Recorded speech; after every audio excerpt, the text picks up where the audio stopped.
तालिबान पाकिस्तान में अब खुलकर जंग होने वाली है। तालिबान और पाकिस्तान अब आमने सामने दिखाई देंगे। तालिबान ने ठान ली है कि पाकिस्तान को बर्बाद करके मानेंगे, वहीं पाकिस्तान ये कह रहा है कि वजूद मिटा देंगे हम तालिबान का। और इस बीच बड़ी अपडेट ये भी है कि तुर्की दोनों के बीच में जो डील होनी थी वो डील नहीं करवा पाया है। और ये जो बैठक चल रही थी, क्या वजह रही कि दोनों देशों के बीच में ये जो बैठक होने वाली थी वो फेल हो गई। तुर्की के इस्तांबुल में अफगानिस्तान और पाकिस्तान के बीच में पीस को लेकर जो डायलॉग होने वाला था वो किसी कंक्लूजन पर पहुंचे बिना ही खत्म हो गया। शांति वार्ता बिना किसी नतीजे के खत्म हो गए। और हालिया अगर सीमा झड़पों की बात करें, बॉर्डर पर जिस तरीके से झड़पें हुई हैं, उसके बाद दोनों देशों के बीच सुलह की उम्मीद थी। लेकिन अब बॉर्डर पर तनाव और ज्यादा बढ़ने की आशंका है और समय के साथ बढ़ते जाने की ही आशंका है। तुर्की के इस्तांबुल में अफगानिस्तान और पाकिस्तान के बीच चल रही लंबी अवधि की शांति वार्ता, काफी लंबे समय से ये जो पीस डायलॉग चल रहा है वो बिना किसी ठोस नतीजे के समाप्त हो गया।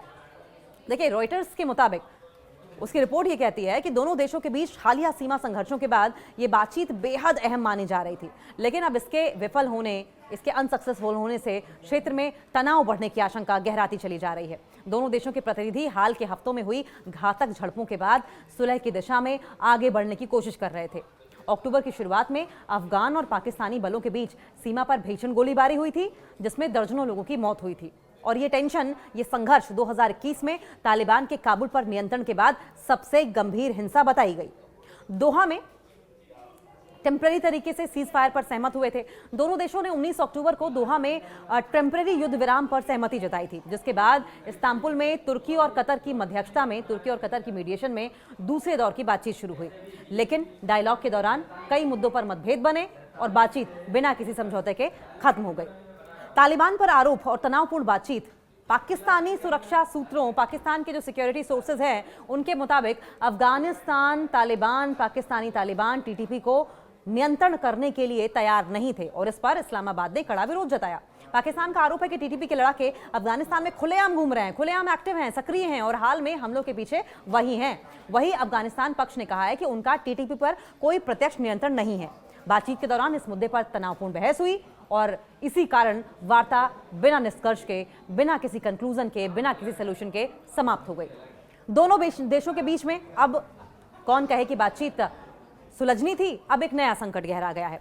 अक्टूबर की शुरुआत में पाकिस्तान ने काबुल सहित कई इलाकों में हवाई हमले किए थे, जिनका टारगेट था पाकिस्तानी तालिबान का प्रमुख।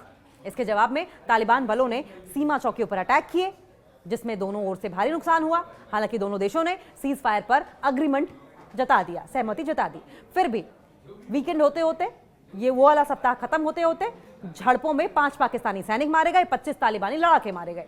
बातचीत की विफलता से अब ये डर जताया जा रहा है कि सीमा पर फिर से हिंसा बढ़ सकती है। पाकिस्तान के रक्षा मंत्री ने शनिवार को चेतावनी भी दी थी कि अगर इस्तांबुल वार्ता असफल रही तो स्थिति खुली जंग में बदल सकती है, क्योंकि अभी प्रॉक्सी वॉर और टेंशन की ही सिचुएशन है, लेकिन बाद में फिर ये खुली जंग में तब्दील हो जाएगी।